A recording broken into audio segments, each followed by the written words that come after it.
حیات بڑی قیمتی شے ہے، اسے یوں ہی بے دلی سے ضائع نہ کریں۔ اس کا ہر پل شمار کرنا،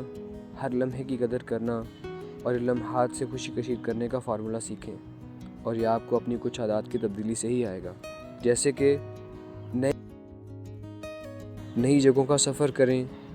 اور نئی کتابیں پڑھیں، لوگوں کو زیادہ سے زیادہ سنیں، اپنے لیے کوئی ایسی مصروفیت تلاش کریں جو آپ کے لیے پروڈکٹیو ہو، یعنی لانگ ٹرم فائدے کی حامل ہو، جیسے کوئی ہنر سیکھنا، کسی خیر کے کام کے لیے وقت نکالنا، اگر آپ شادی شدہ ہیں تو فیملی کو وقت دینا وغیرہ۔ آپ کو اپنی آزادی استعمال کرنے کا پورا حق حاصل ہے۔ اپنے آپ کو بتائیں کہ آپ ایک عظیم فرد ہیں، اپنا نصاب حیات خود لکھیں، کسی پچھتاوے کے بغیر جئیں، یعنی اپنے لیے جئیں۔